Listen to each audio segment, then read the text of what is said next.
Hello, Commanders, and welcome to the RNG Endgame, a podcast about the game Marvel Strike Force. Your hosts are Frid and Creative. We're leaders in an alliance from a large cluster, and would like to share our insights with you to hopefully improve your gameplay and overall experience, and give you a little entertainment. All right, here we are with another week, episode 57. And we're going to kick things off with an iTunes review. So this one is from Maze the Bear. Great information, even better hosts. I've been listening to y'all for a while now, and I look forward to each new episode every week. Your podcast and Discord are very informative, and more than anything, you're both great hosts.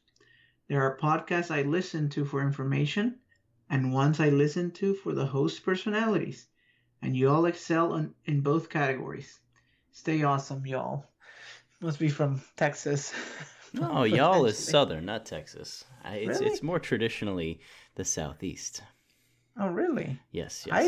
When I first moved here, it was in Texas, and they used it all the time. So yeah. I thought that's where it came from. But either way, those super nice commentaries. Very kind. Thank you very much.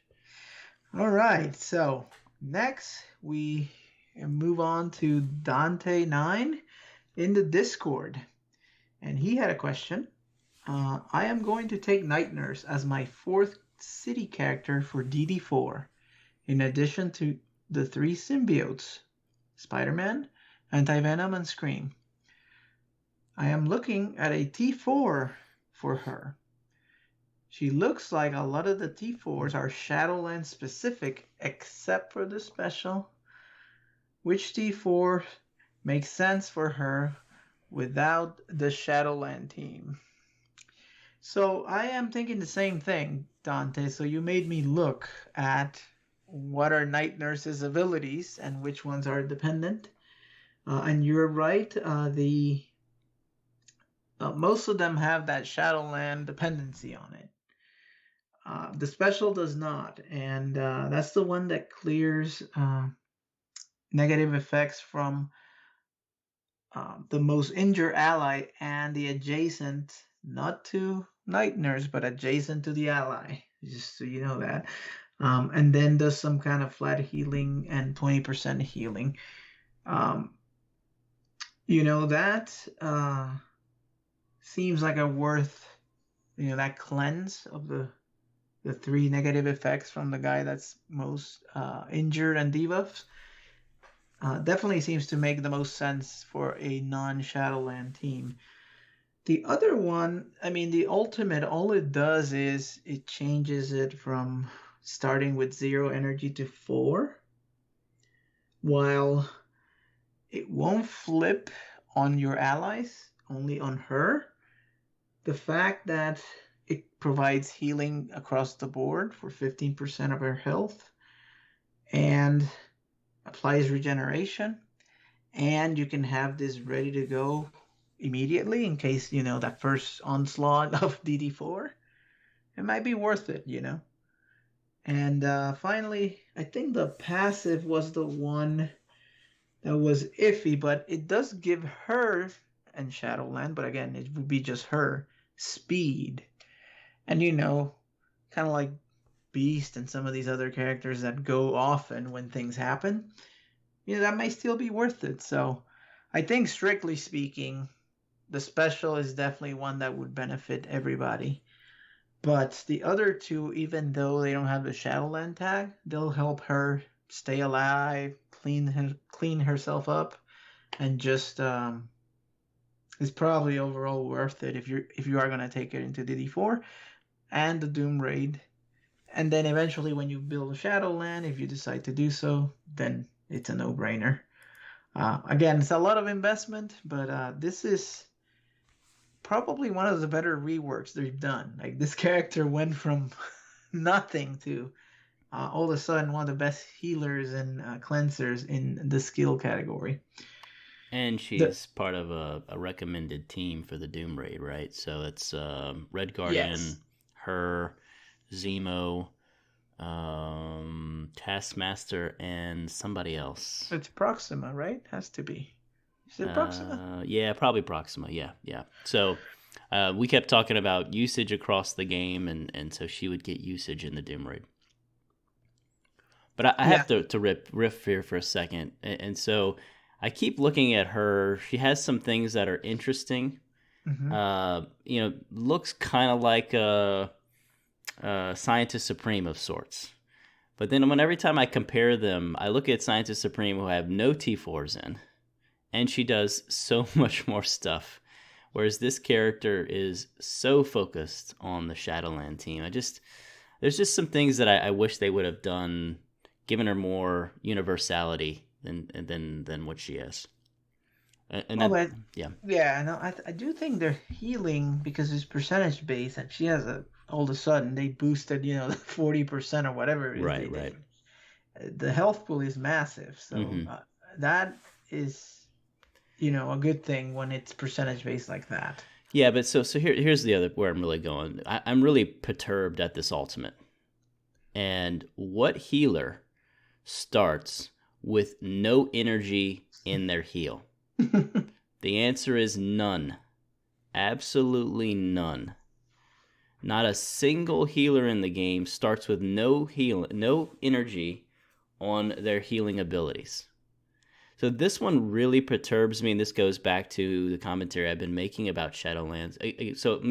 And people may have misconstrued the comments. It is or it can be a very strong and powerful team. The fact that once you do all these T4s, White Tiger goes before like everybody and blows somebody up, and so it is a powerful team. But the 11 T4s and the things like this ultimate where you have to do it because a healer doesn't have energy on a heal ability. This kind of stuff is what really, really perturbs me. Yeah. Yeah, she could do the special healing, but then she had Yeah, to you're going to wait a sit couple there for turns. 3 turns to do another heal? No healer in this game Yep. has to sit multiple turns to do a heal. None. Now, I'm Yep. just going off the cuff here because I just looked at that again and that really just perturbs me again. But, I mean, she has passive healing, but anyway, and we could yeah, do the T4, the ISO. There's a lot of healing, but yeah, yeah. 4 is a lot to wait. Yeah, it's just crazy. But anyway, yeah. So So you're yeah, just thinking it's a T4 grab. They just want you absolutely, to. this is a T4 grab. There's absolutely no reason for this. All right. Anyway, I could talk about that for an hour because I like healers and I feel like they have kind of bastardized her a little. Yep. Yep. Okay. Anything else on that? No, I mean, I think we covered that pretty well. So let us know how it goes, Dante, when you come to the Discord if you have started City. I don't know where. I don't think he has yet, but. Okay. Nope. Well, his next question actually talked about some of that. He actually Oh, gave us a second one, which is one that you and I have been talking about the last few days, and it actually came up in Discord as well. Which is his question is he says he's actually on the last node of Cosmic, so he's about to start City. And so he's got his City character set. Looks like he has gone for Night Nurse and he has done the T4s. And so he's planning on the legendary side, the legendary nodes, Doc Ock, Maw, Phoenix, and Invisible Woman. And he has enough materials for Phoenix and Invisible Woman, but he's looking at Jubilee and Black Bolt as potential choices. So this I thought was really interesting. Really, the consideration for us is Jubilee versus Phoenix.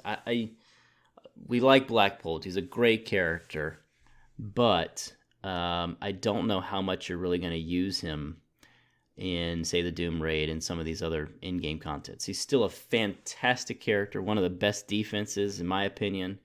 The Inhumans Fury Coulson is a hard as hell team to beat.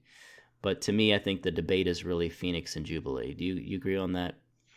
yeah, I mean, I think I did have him, I think, for DD3, and while he was good, it was more an arena play back then. I mean, this Right, is absolutely. ages ago. And he did damage because that's what he does very well. But yeah, for rating, it's just not. And I use him in U7, right? You know Mm-hmm. that. I mean, Yep. as long as you have Phoenix and Maw keeping him alive, I mean, it can be useful. DD4 is a whole other animal, and yeah, I think Invisible Woman has more utility here for this particular section. And one thing that we haven't talked about is the new arena meta that's coming, and that we're struggling right now with some of the crazy combos with Doom. Yep. I think Invisible Woman will come back in vogue simply because people are using Phoenix fairly successfully with Doctor Doom to protect him. Mm-hmm. And guess who can unstealth people? That's right. So I doubt Falcon will make a play again, but I could see Invisible Woman coming back to unstealth and allow you to go ham on Doom. Just be able to get to him, yeah. Okay. Ability block is another big one there, but we digress. So Yeah, back to this. I think Phoenix and Jubilee is a definitely valid argument. They're two mutants, two legendaries. Okay. So you go ahead with why you're favoring Phoenix. Yeah, so the standard team he described is the same one I'm thinking about. You know, I already have Doc. I'd probably have stuff for Ma very soon here. And Invisible Woman too. So the reason for why I say Phoenix, it violates the principle of value outside of DD4. But if you remember DD3, it's the same reason Minerva is so powerful. That percentage-based health steal just makes things go faster. And of course, Phoenix, I mean, she's fallen off some, but she's still very powerful in war. And we've started to see her in arena again. Yep. And it's still a pain. Like, dang it, how do you deal with all this stuff? I forget, I think, is she cheaper probably than Jubilee? I think so. I believe so. I'll research while we're talking here. And so that, and then there's also the she's 7-star versus Jubilee. I mean, she may be 6 for me when it comes around, but that's another thing I consider there. Okay. So I am more on the Jubilee camp because, and we talked about Phoenix is coming in vogue again, or I suspect that she will come in vogue again. I still think, and we experienced this firsthand, that our X-Men, Astonishing X-Men, they can do the first mutant node in Doom War, but after that they start struggling pretty mightily. So I think we are going to need bigger X-Men teams, and that starts with Jubilee and it starts with Bishop. And I do think that she can be very, very valuable in Arena, particularly with Bishop. Those two, plus your Doom Legendary Soup, is a really, really rough team. So I think Jubilee has more legs long-term and across more game nodes than, say, Phoenix, personally. I mean, there's no doubt that just the way I took Silver Surfer, the same principle applies to Jubilee in terms of the curve, right, of where she is. Mm-hmm. But if you still look at Phoenix, especially Dark Phoenix, she's still, like, in the top of the game. I know, like, I guess Doom and Surfer have surpassed Dark Phoenix, but that's it. Right. It's still very powerful. The challenge is the rating. I mean, you can't really use her because she dies or has to die to be very effective. So for longevity, definitely Jubilee is probably a better investment. And you were correct. Phoenix is a mere 54. If you'd have told me that a year ago, I'd have said, no way, Phoenix is less. And Jubilee is 72. This goes back to my complaint from a couple shows ago, where every one of the Astonishing X-Men is 72 or higher. Yeah. I mean, it is insane. So think about that, too, as you are considering this. You do Jubilee, you'll have less for Shatterstar, or Bishop, or whatever else you want to do from a mutant perspective. I mean, it's not like you get hundreds and hundreds of these completing DD4. You do not. You get enough for one of each, maybe. So, which is just crazy. So yeah, so I mean, I don't think there's a wrong answer there. I think it's going to go to, we're going to find out some things. I hear, in my opinion, we'll find out some things pretty quickly. Probably within 2 months we'll see Dooms kind of more prevalent, and we're already seeing some of the meta shifts. So yeah, I think that as second people go through, or people that have Jubilee will have more information to make an even more informed decision. about this when it's our turn, Yep. which Yep. is a ways away. Well, not that far, so we'll see. We'll see. All Okay. right. Well, Fritz, we started off that way, but let's get to your favorite part of the show, gearing and leveling.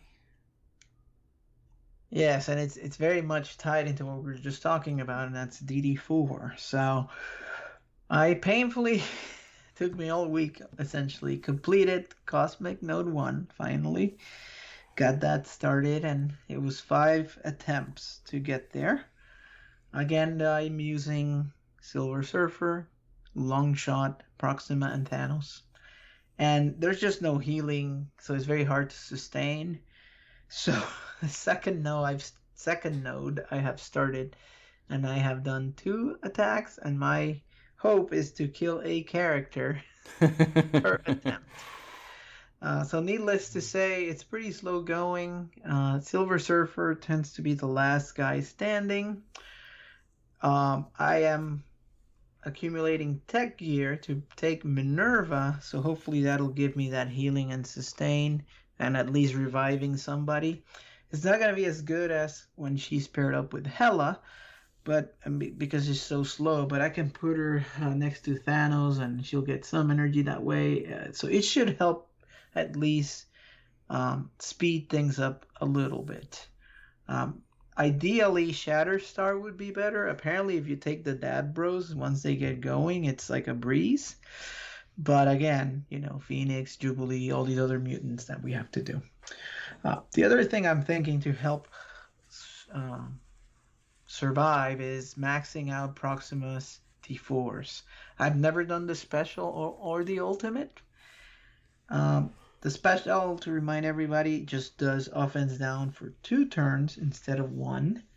And that kind of overlaps with Maul. Since she was mostly an arena play, that seemed kind of duplicative. But as we get her to use her in DD4 and the Doom Raid, that extra turn of offense down is really important. And on the ult, she will do more damage and rewind 25% extra turn meter, which you can pick and choose who you want to kind of disabled for a little bit while you get organized. So I'm thinking about doing those 2 there. It's also make her more bigger and scarier and more points for blitz. Any thoughts there on that Proxima play? I mean, No, I haven't done those either for the same reasons, but I'm always looking to be a little scarier in arena. I'm always I mean, we're at the twilight of the Black Order here, but yes. But she's gonna have legs, right? So Yeah. she's gonna continue to be good with the Black Order, and they'll continue to be a good war team, continue to be a good blitz team that gives you more points in blitz. And as we mentioned, she has the capability of being the 5th in that skill team for the Doom Raid. Right. Yeah, skill is a tough one, and she's still pretty good. All right. Secondly, I got all hyped up on this Shadowland stuff, which I don't know if it's ill-advised, but because of Night Nurse, I was like, all right, I guess the idea is that you should have a big white tiger. I have 5 yellows, 4 reds, so I got her to T12, and I did the passive T4. I got Moon Knight to T12, so I've been farming all this purple Mystic gear this whole week. I got Daredevil, he's bio to 12. Night Nurse 13. And Elektra, I cannot get myself to she is at 10. Yeah. I need to do the Daredevil passive, and then all this plethora of Night Nurse stuff, and the rest of this. But that will be a process. I do plan to take them, like my X-Men, to 71, T12, and then do the T4s. Hopefully they'll kill some stuff in war, some mid-sized team. They're already like 270 almost. I want to get them over 300. They're not very consistent in blitz just yet. So. Uh-oh. I know. I need all the other T4s, and I think it's the Night Nurse being bigger. It's causing some challenges. But okay. More to come as I keep working on this team. All right. Another thing that I wanted to mention is that I have started to spend Start Tech credits to Oh, buy those Elite War credits to buy the Elite Orbs because they have T15 materials. I know we've talked about this before, but what do you think? Are you still just hanging on to them, or have you started to use them on any of the items in the War Store? I'm still holding on to them. And one of the three Biggie blog posts that they mentioned something about, changes to war, and they mentioned war rooms, I thought. So that made me nervous. The infamous, upgrade button or whatever that says coming soon. Coming soon, yeah. So I'm still fearful they're gonna do crazy stuff like that and just make war worse. Um, so I'm still hanging on. Plus, it's a horrible conversion rate, right? It's bad, yeah. I mean, we factored it was like what 5 wars or something, or I don't not wars, but I mean, it took a long time just to do one of those purchases for a mere 500 war credits, right? Yeah, yeah. It's terrible, but I am doing it so that I can open the orb. It was also tied into the event. Mm-hmm. Now that it's kind of over, maybe I'll stop, but Yeah, I mean, till we know otherwise, I mean, we've seen content creators go buy all that stuff, and they have some of them have insights that others don't. So I think you're fine, to be honest. I mean, I still have like 70,000, but I've just been buying of those Start Tech credits. Anyway, we'll see what transpires. I mean, I'll do depending on how desperate I get on getting those last T15s. I may keep doing it for a little bit. Sure. I purchased Bishop 5 reds. I also purchased Jubilee just today. So my whole Astonishing X-Men is 5 red stars. Wow. Yeah, the Very whole thing. nice. So I'm almost at a 6 yellow for Beast, Justice for Beast, as I farm him. And then the others will never be farmable. So yeah, we'll get there when we get there. But at least they're 5 reds. So they've been solid in the Ultima 7 raid. Okay. I think that covers it for me. What have you been up to creative on your side of the gearing and leveling? Well, with all of my training mat hoarding, and we talked about I was buying buying the Kingpin orb so I can get training mats and some other things. I have finally decided to take my global team for Dark Dimension 4 all the way up, and I'm doing what you did. Hopefully, I can one-shot everything like you did. That was very, very impressive. But Emma, Sinister, Zemo, and Ghost are all now T15, and so I will start, probably not tonight, but I will start over the weekend and hopefully get to that fairly quickly. Overall, I think those are characters that have a lot of legs or have longevity. All of them are characters also that look to be potential usages in Doom War. So I'll be doing that. After last week, I had a banner week of seeing Zemo, I think 4 or 5 times. This week, I saw him once. So that was disappointing. The game, though, did decide to make it up to me. And as part of all of these event orbs, I've been getting some mega orbs. And most of them were not worth anything, but one of them was 100 shards of Zemo. And that was a big relief. But I'm still not close to 6 yellow stars yet. I will be sad to see these events go. I'm not. I've fallen off the wagon pretty hard in terms of I'm not doing the level of blitzing that I normally do and some other things. But the fact that I've gotten 3 mega orbs in a week, I can't remember. I mean, typically it's one every 6 months. So things like that have been nice. Getting training orbs, and then just all the different rewards. The T15s basically allowed me to supercharge and get further through. So it will be sad to see this event go, but we are now getting a... Go ahead. There was some commentary that, and we'll get to this in a second, but one of these mega orbs, the way it came, was giving people stuff like what you're talking about, like good drops. Uh-huh. And I got a 50 bishop, so I'm a believer of hey. this theory that maybe the the drop rates were boosted because I hadn't seen anything decent in a Mega Orb in who knows how long. Yes, And truthfully, all of a sudden yes. I saw a 50 Bishop. I'm like, oh, right. I Yeah. mean, it doesn't do anything. He's like 50 out of 200, but that's okay. I'll take him. Yep, yep. So, yep, I'll be sad to see the event go in terms of just all the extra rewards. And then, I said I've fallen off the wagon. I'm looking forward to yet another week of limited. Actually, next week will probably be limited to no blitzing whatsoever. That'll be a rare change. Normally, they throw some event and make us do it. So that's about it for me. Keeping it kind of low key, getting myself organized, got the roster spreadsheet updated, and I'm now starting to look at Cosmic and still trying to look at being a Doc Ock killer. Unfortunately, that ran into some problems. I didn't realize that Wasp was in the bottom third of all the rankings for focus. So that was pretty disappointing. Didn't realize how bad her focus is, so I might have to give her the Iceman treatment of the I can't remember if it's Striker or Skirmisher. I always screw that up, but whichever one gives the at ISO tier level 5 gives the 50% bonus. So I might have to do that for her, and still looking at rounding out the roster in a couple other places. But that's the key stuff. So let's switch gears in the enthusiasm of these events and all the free stuff we've been getting. Let's talk about It's Very Nice. And Fred, why don't you start us off? That's right. So it is very nice, and we got the anniversary gift in our inboxes.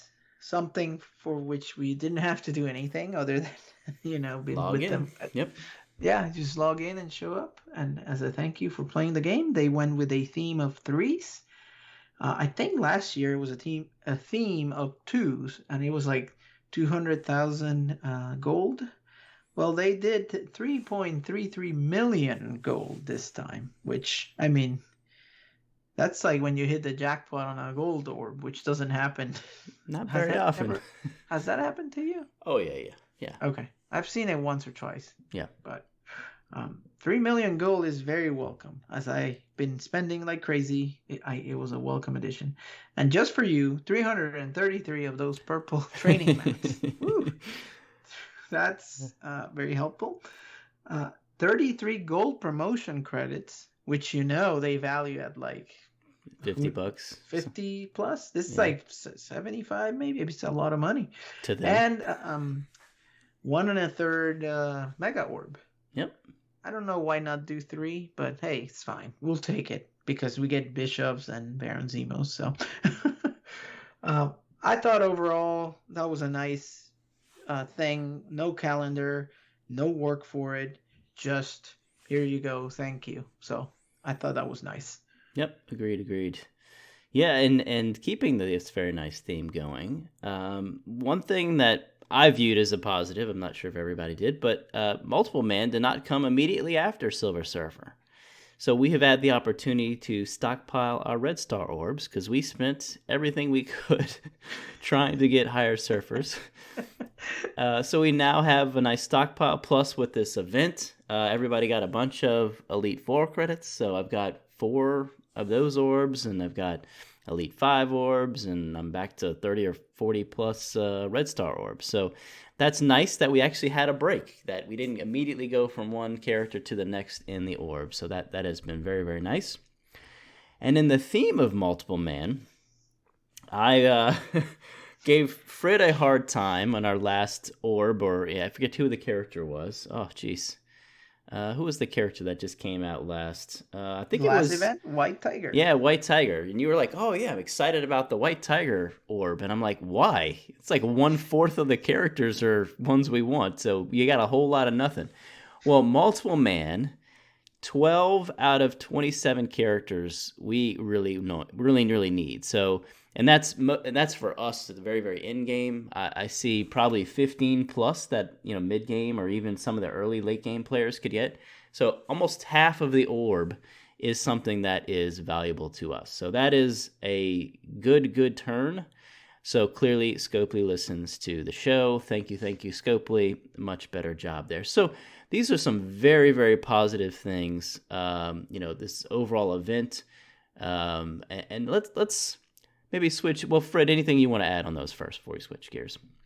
No, the only thing I was gonna say, I think all the Axemen are in there, which Yep. is one of the four of those, and there's Ghost and some other ones that are very hard. So I thought that was good. Oh, there was another thing I forgot to mention Yeah. on the continuing with the boosted drop rate for the event that I am imagining, because I opened a premium orb and I got 15 yo-yo.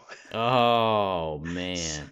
I hadn't seen her in months, so now I only need Wow. 23 yo-yo shards for 6 stars, which should happen in the next 12 months.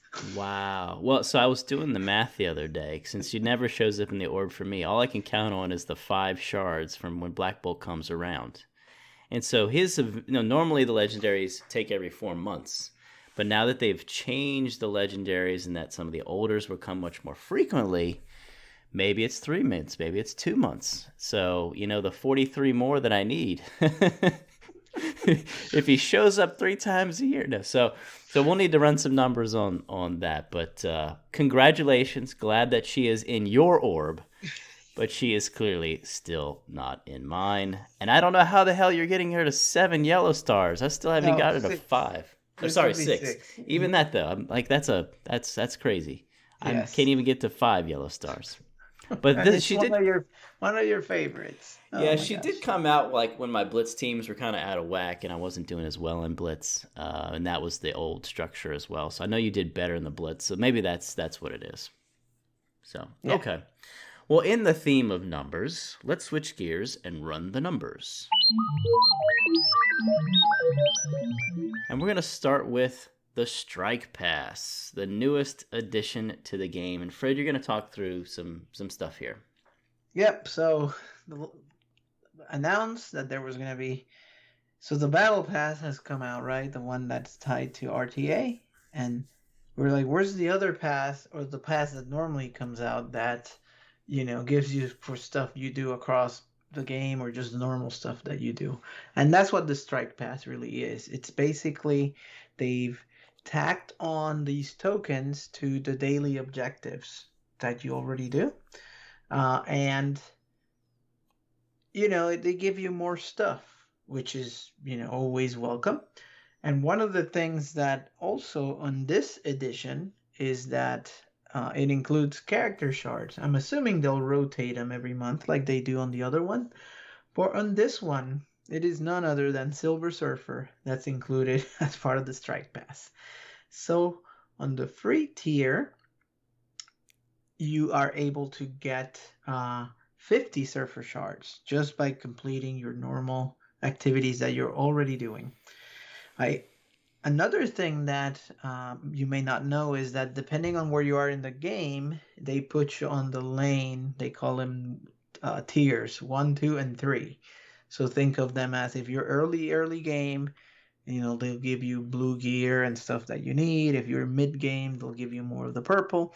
And then for us, I think it's after level 70, it's all orange gear and the stuff that we need. So it is nice that it's tiered that way to help players where they are with what they need. You don't get to choose what track you are or tier you're on. Once it's Whatever your selected, level, yeah. yeah. I mean, not selected. Based on your level, you automatically get it. Another thing that I saw that was good from this is that at the lower levels, especially the tier 1, they got Hawkeye as additional shards on top of Silver Surfer. So not like they substituted Surfer now and they need to wait. No, they actually gave him Surfer, and then you also get Hawkeye on the side. That's another one of the achievements or a milestone. So I thought this sounds overall good. It's probably a way to help some of the newer players catch up by giving them what you need. Anything else that jumped out at you generally good related to Strike Pass?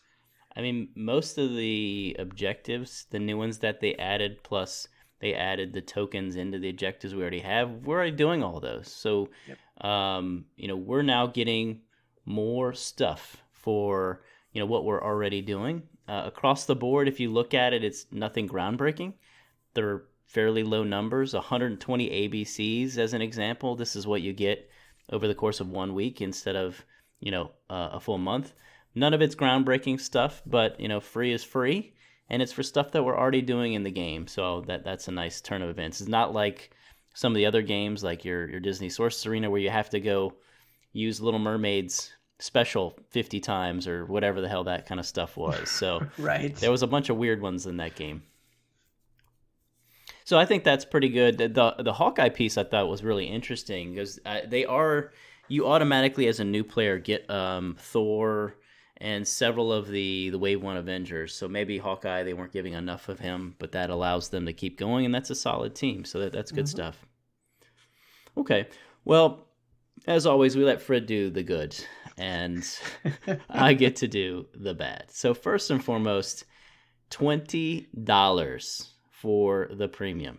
So yet again, we have a Battle Pass variety that is another $20. So they want you to spend $40 per month on getting some extra gear.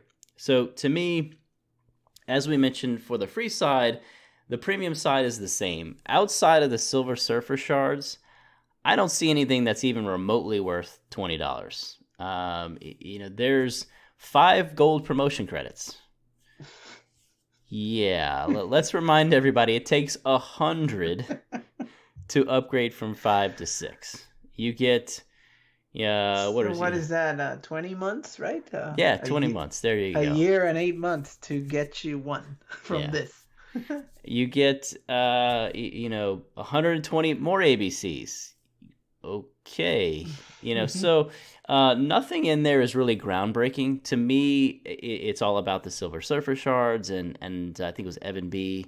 in Discord said that data mines are suggesting that Polaris is going to replace Silver Surfer. So I have a very strong fear that a lot of people are going to have a 2 Yellow Star Silver Surfer forever. So, there is an offer out there. The offer for Silver Surfer did come back. I think everybody can buy it, and that is the $20 for 50 shards or whatever it is. So you can basically pay about the same, or the same price actually, and get the same shards plus get some extra gear. So to me, that seems to be a better offer. And for me, it allows me to antagonize over actually spending money in this game for several more weeks, which is, part of the fun. So, just like the other one, I mean, you don't have to buy it right away. So you could wait and decide. There's nothing here that it's like time sensitive. All this stuff, you can get it when you need it. And you can wait until the end. So that's kind of what that's what I'm doing. I didn't buy it yet. But, I mean, if I'm going to get the 100 Silver Surfer shards, then that's enticing to me. But anyway. But even if they put Polaris in there, they put some character, it's still quite lacking for what it is. So that to me is not so great. The other surprising thing, no uniques. No mini uniques, T15 or T14, none whatsoever. I found that very, very odd. Again, that's the big driver of the PvP Battle Pass, which I suspected, or before we actually saw the Strike Pass, I assumed that people weren't going to buy that anymore, because why would you pay for 2 and get kind of mediocre rewards, where you can get a character on this that may be more valuable, but they clearly want you still to buy the other one so you can get those T15 pieces. The other piece we posted in Discord, we did some numbers, and if you add up all of the objectives, you can earn 310 tokens per day. There are 55 levels that you would achieve, and it takes 150 tokens per level. So that is 8,250 tokens needed to get to the final level or milestone. The bad news here is it's going to take you 27 days to achieve that, even if you do every objective every day, and the event only runs for 28 days. So there is little to no wiggle room. Almost no wiggle room whatsoever. So you need to be doing all of the objectives. The second to last milestone is the last 10 shards. So if you're a free-to-play player, You have to get to that second to last milestone. Otherwise, so sorry, you don't unlock Silver Surfer. You'll be at 40 or 45, just staring you at the face, Yeah, not being so able to unlock him. yeah, so this, Uh, and one of the objectives is to fuse an ISO 8 crystal. A lot of games that have mods, they want you to install a mod every day or do some fusing of mods. I get it, but I don't like it. I really wish they hadn't added that in. So now I'm going to just slow play doing mods on certain characters so I can achieve this. And I don't like that. Yeah, no, this is definitely one of those. Like, you remember there was one, like, gain a level and train, Yep. do training and put a gear, and you would find, like, Bruiser and put the one green piece on him, every day. Mm-hmm. And I thought they got rid of that. But this has a reminiscent of that kind of. And I was looking through, okay, who am I going to put the one piece every day? And should I slow play, like you're saying? Ugh, it's annoying. Now, there is one thing to say here is the wiggle room you have, which I don't recommend you try to play with fire, but this could be the one that if you miss one, or you technically can miss 14 days of this one and still make it. So when you think about everything you do in the game, you should be able to do it as long as you're in a good alliance that does raids and all that stuff. If you forget this one, you have some leeway, but it's not much. So be careful. But make sure you do all the others. And then if you can't do this one day, don't sweat it. Just don't do it too much, and you'll get there. Yep. But get those objectives done. You don't have nearly as much wiggle room as with the PvP Battle Pass. All right, Frid. Yep.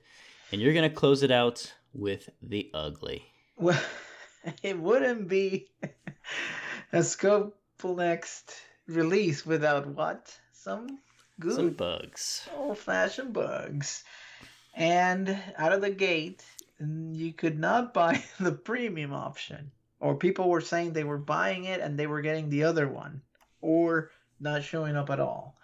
So there's a mess to the point where they disabled it completely, so you couldn't even buy it.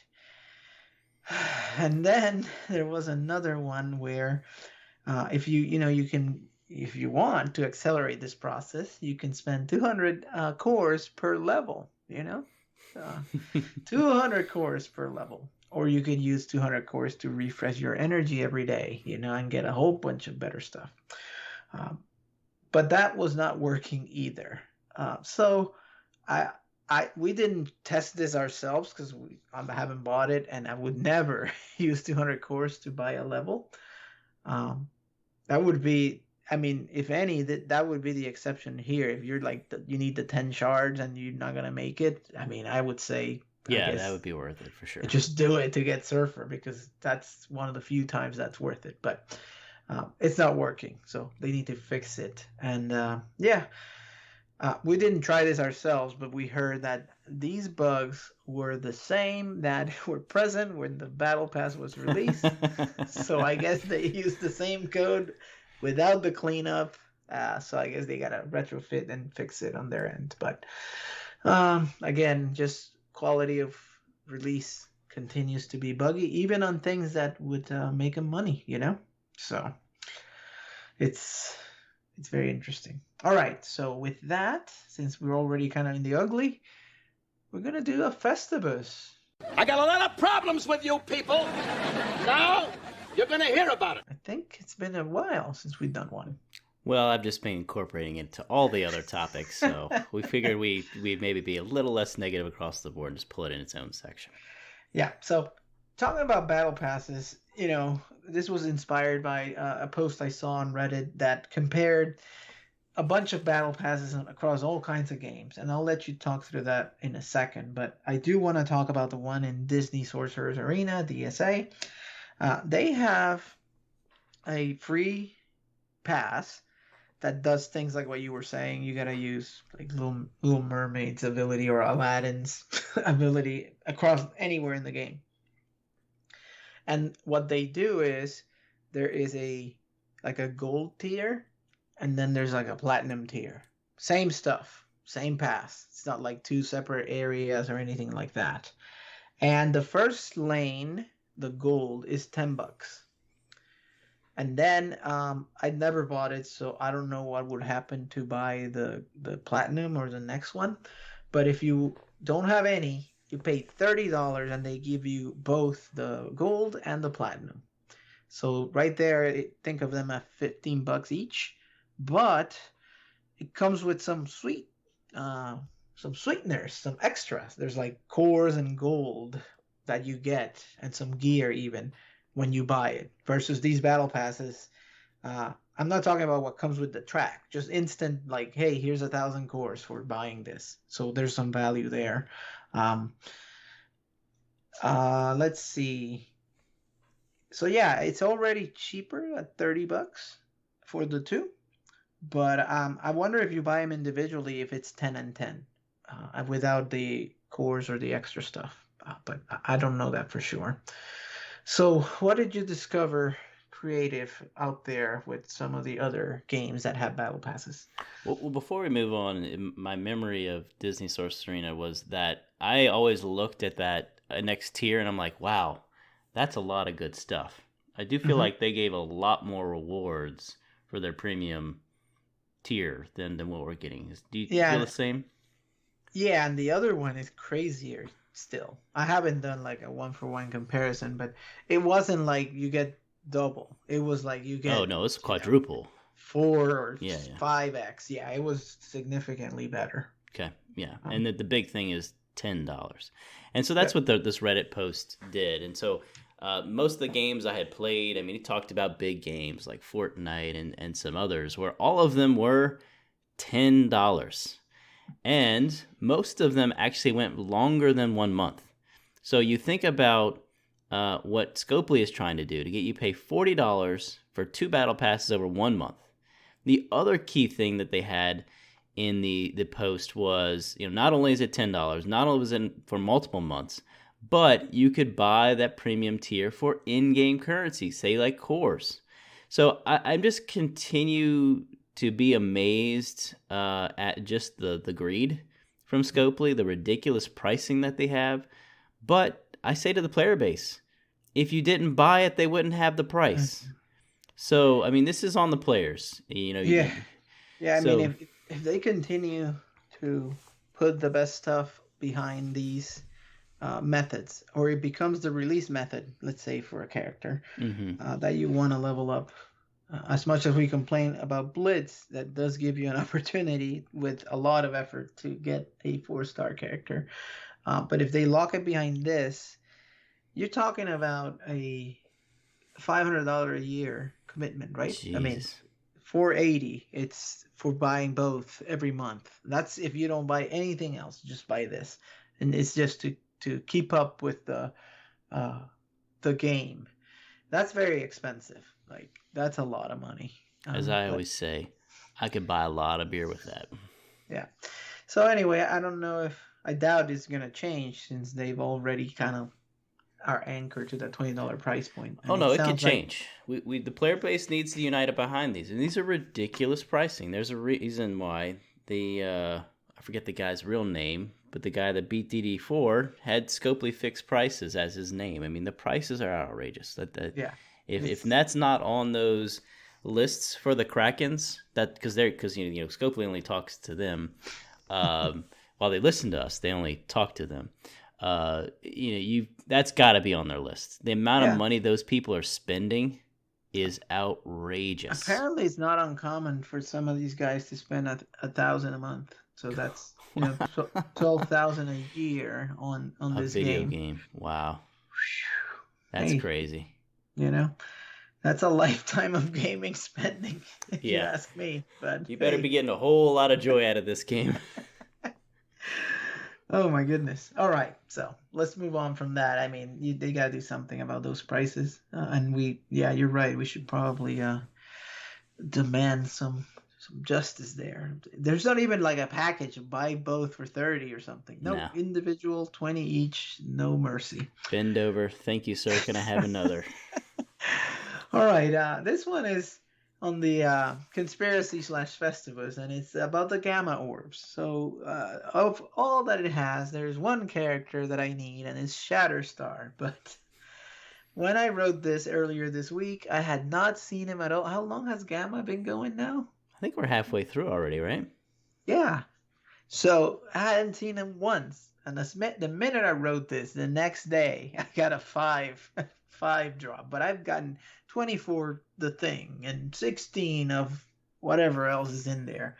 But no Shatterstar. I got a 5. So anyway, it's frustrating that you have a opportunity to get a character and you just don't see him. So anyway, I'm like at 100 of 200 anyway, so it's gonna take months and months of gamma raids for me to get.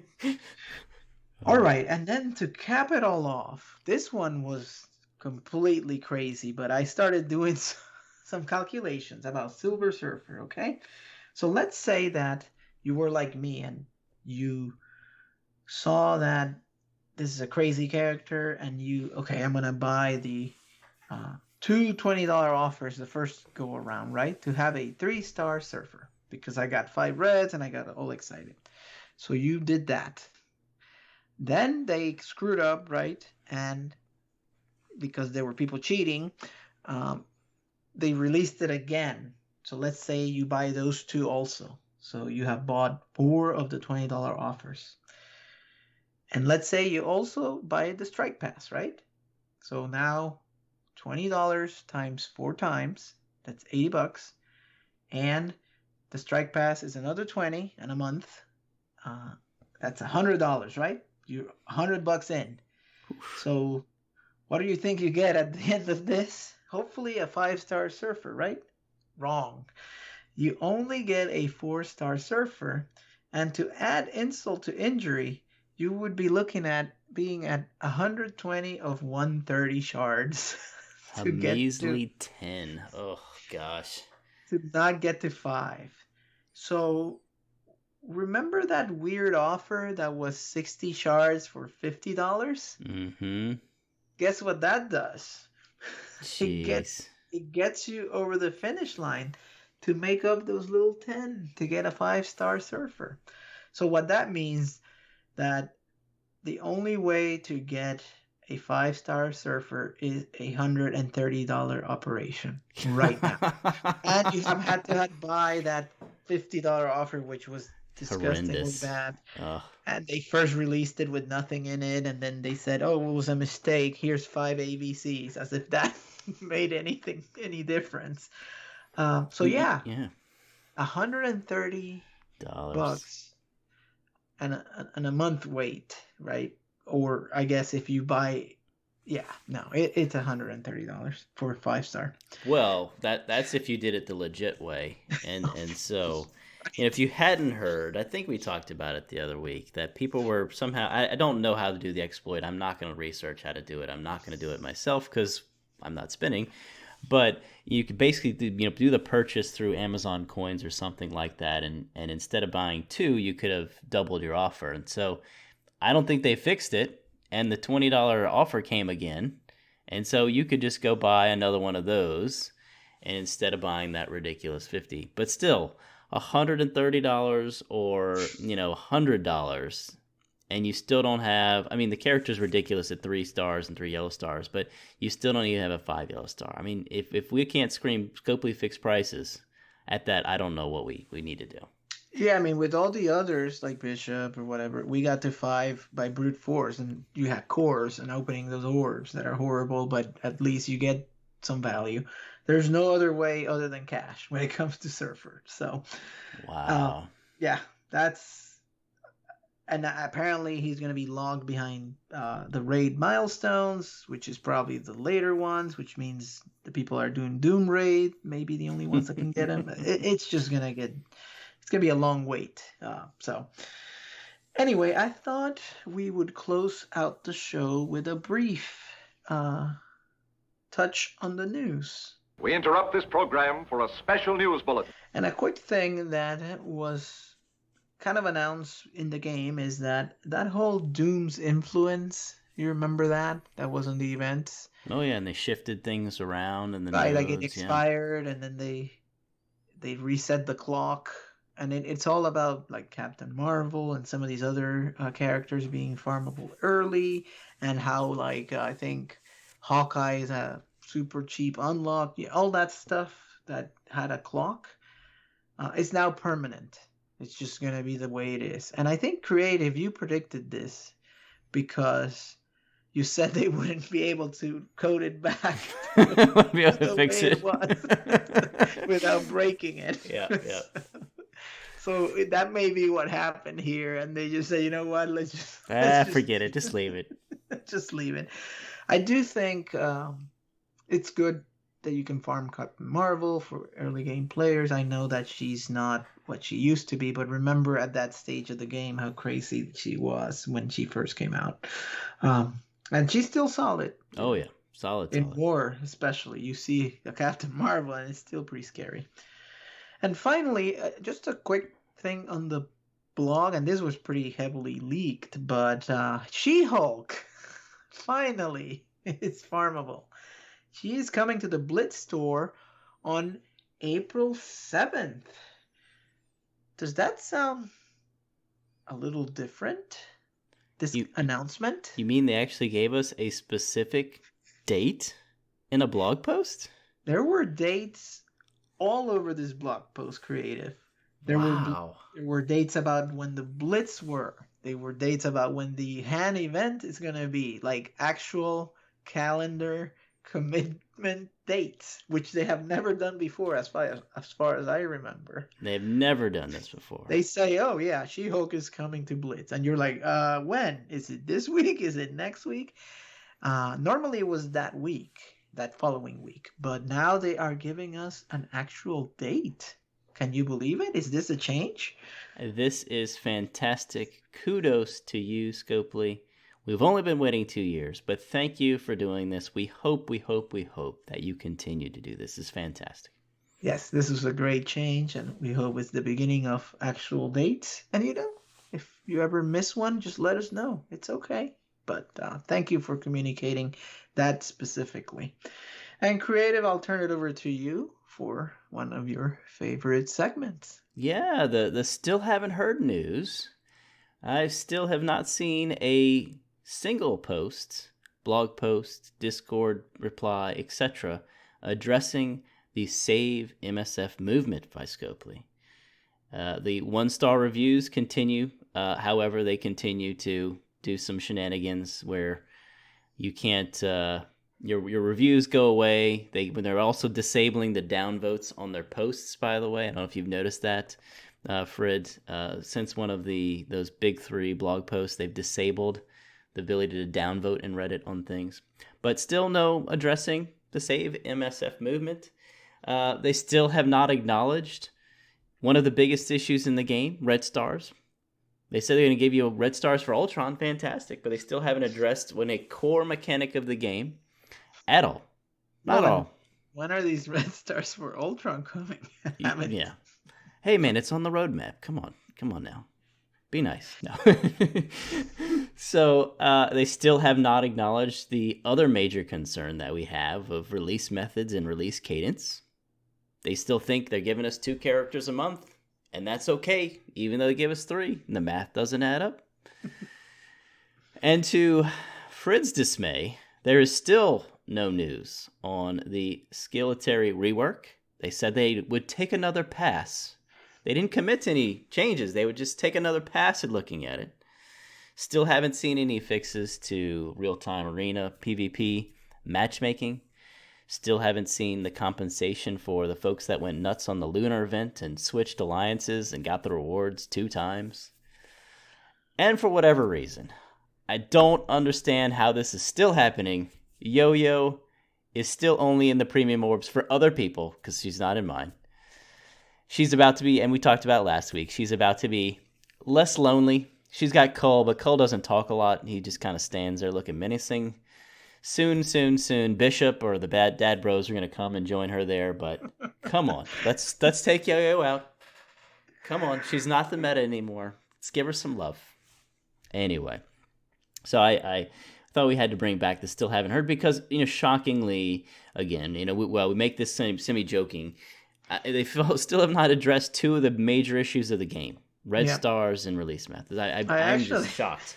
I actually started adding to it because there's things that from that acknowledging player feedback post that are starting to get a little long in the tooth, and we haven't heard anything since. So it's, they said, oh, we're gonna in 3 weeks we're gonna address it, and then but nothing has still come. In some cases they've addressed some, but not all.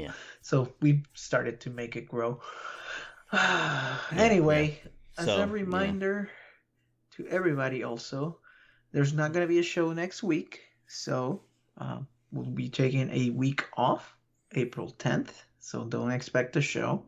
You may listen to a previous episode from the back catalog and make fun of us and whatever we were saying back then, or any of the other content creators.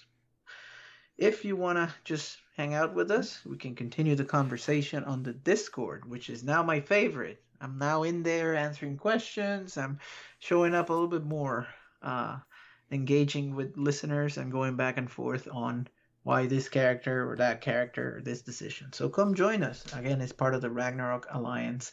You can also write to us at rngendgame@gmail.com.